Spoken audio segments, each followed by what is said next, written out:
امروز یک مسلمان برای ما SMS روی کرده است در روز جمعه. من گمان کردم که کدام برادر مسلمان ما را با روز شریف جمعه تبریک میکنند. نوشته است که السلام علیکم عبدالرحیم، بر تو و بر اولاد تورجان زاده لعنت خدا بود.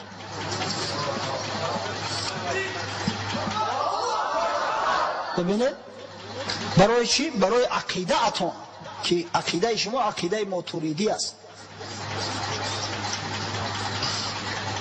هرچند میگم که همین بدگهرها را سخنای قبیح نگم، اما ببینه چی کار میکنن. این همون کژدمای زیر بوریا هستند، هر لحظه را استفاده برده و نش میزنن.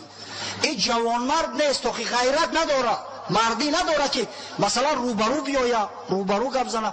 بعد تلفنش کشت است بدبخت.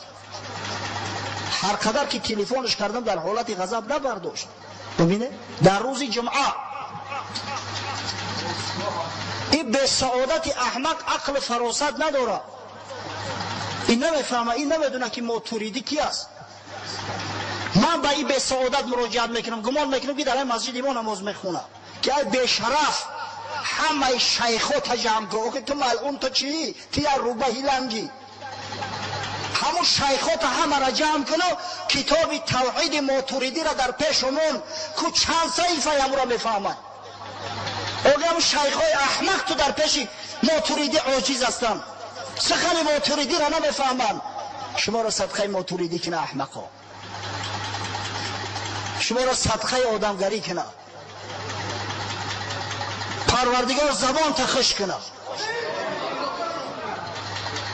تو ملعونه که نه عقل نه فراست، نگو به بنده های خدا به مسلمان ها در روز جمعه لعنت فرستی. در روز جمعه انشاءالله فردا روز قیامت من دامن این ابلهانه، این کودکای، این احمقای، دامن همون شیخای احمقشه که این را الان خیلی وسوسه میکنن، زامبیش کردیم، به عقلش کردیم، دامن همون را میگیرم در پیش خدا.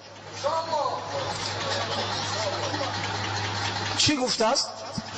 از بالای منبر شعر نخوان. آقای عقل فراست داشته باشه که من قطعی ابله گپ زنم.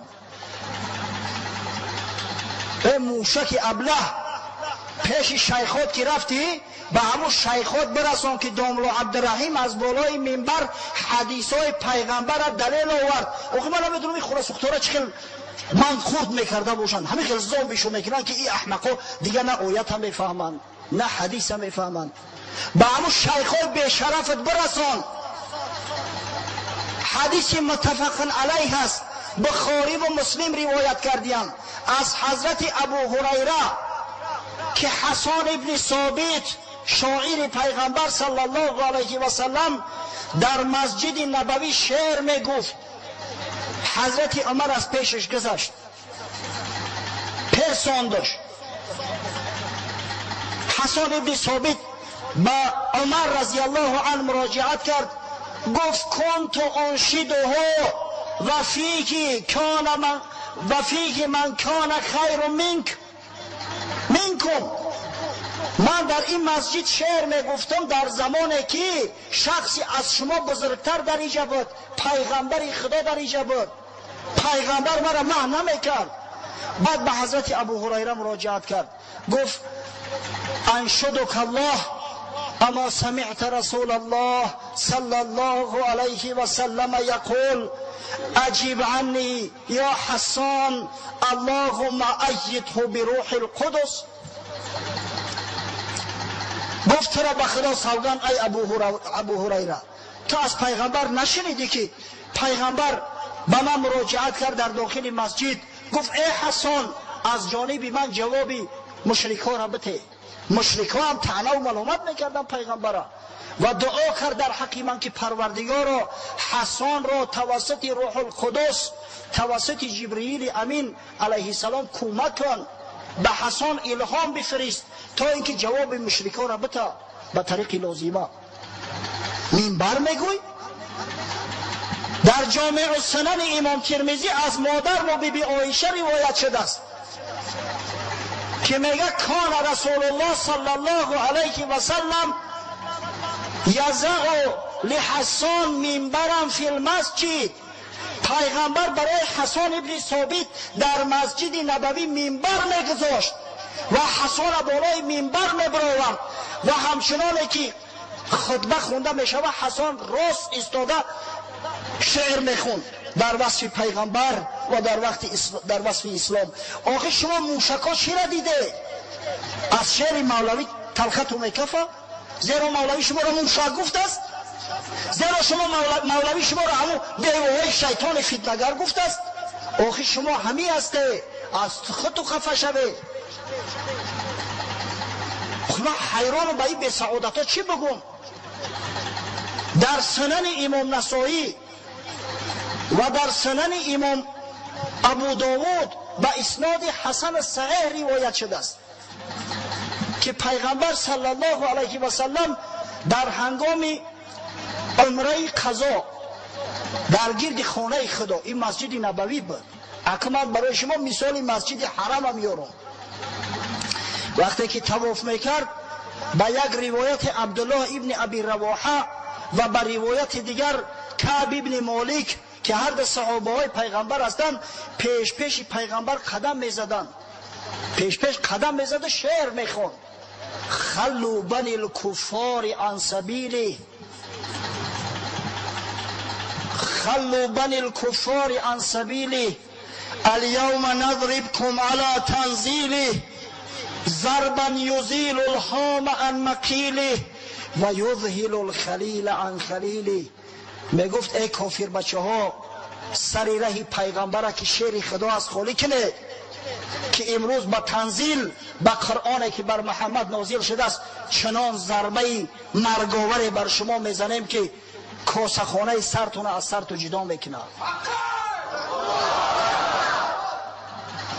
و پدر از فرزندش جدا میکنه. حضرت عمر مراجعت کرد، گفت یا ابن رواحه، بین یدی رسول الله صلی الله علیه و سلم و فی حرم الله تقول الشعر.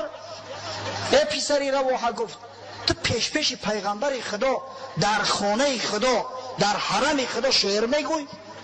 رسول الله صلی الله علیه و سلم به حضرت عمر مراجعت کرد، گفت خلی عنه. یا عمر گفت کردارش نشه،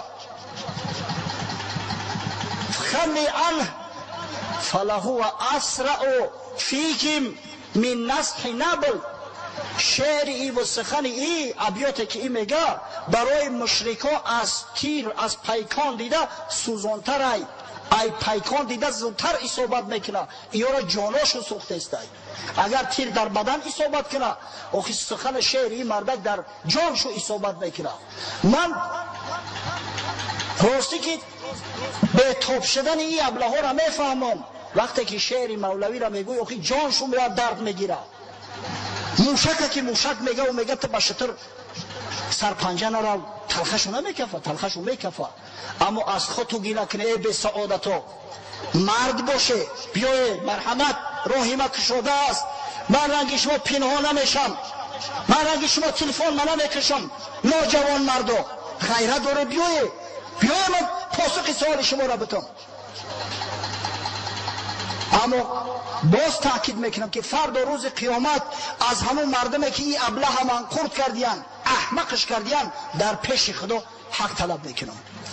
انشاءالله دست در دامانشو میزنم، حق طلب میکنم. اگر نماز خونده باشن، روزه گرفته باشن، از این به سعادتو میزنم بگیرم انشاءالله. خوب وقتم تمام شده است. علی رغم سخنی هم یا ای حضرت مولوی هم نظم میگم، بگذار بسوزاندم برای بدبختا. حضرت مولوی میفرماید در مثنوی شریف، آن یکی از خشم مادر را بکشت، هم به زخمی خنجر و هم ضربی مشت. آن یکی گفتش که از بدگوهری یاد ناوردی تحقی مادری. یک شخص در حالت غضب میگه مادرش زد کشت، اول دو سه مشت در دهنش زد، بعد خنجر را گرفت در دلش انداخت. یک شخص مشاهده میکرد این حالا، گفت ای بدگوهری احمق، تو لااقل همه حق مادریش یاد نآوردی که مادری تا هست. هین تو مادر را چرا کشتی بگو؟ او چی کرد؟ آخر بگو ای زیشت خو. آخر او مادری تو چی گناه داره که گفت کشتیش؟ گفت کار کرد کان آری وی است، کشتمش کی خاک ستاری وی است. گفت آن کس را بکش ای محتشم، گفت پس هر روز مردی را کشم. این خون سوخته را گفت اگر نمیکشتمش خون خلق در زیمان می افتید. همین مادر دایم تاکید میکرد که برای فلانی را بکش، برای فلانی را بکش. آخه برای این بدبخت شده هر روز من یک مسلمان را بکشم، خونی بیگناه را در گردنم بگیرم. کشتم او را رستم از خونهای خلق، نای او برم به هست از نای خلق. این را کشتمش جانم خلاص شد، دیگر نه یک کس میکشم نه خون یک کس در زیمم می افته. بعد حضرت مولوی شرح میته این سخن را، این سخن ها شرح دارن، از بس که این احمقا شرح توضیح نمیفهمن، گوساله هستن، از همین خاطر مولوی را مذمت میکنن و به قدر شعر نمیرسن.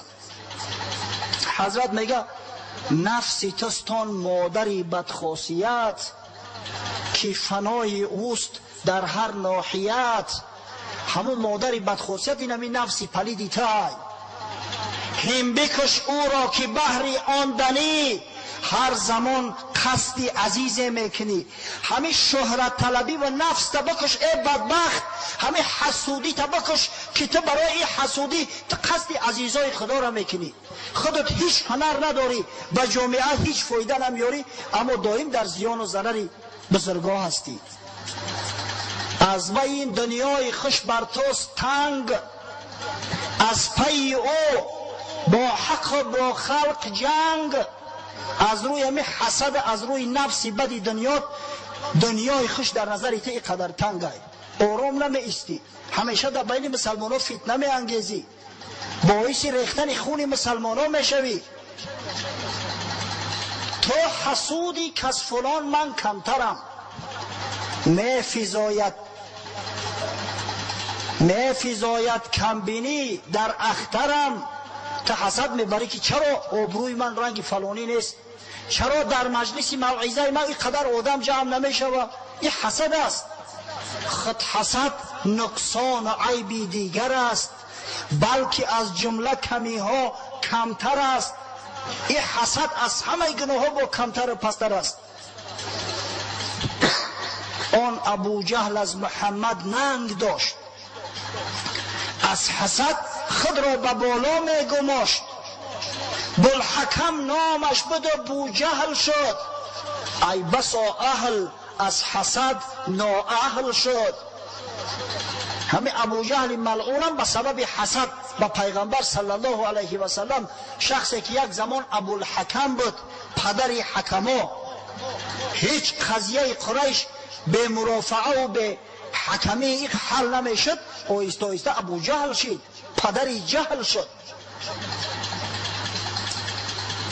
ببینه آن ابو جهل از محمد ننگ داشت، از حسد خود را به بالا میگماشت.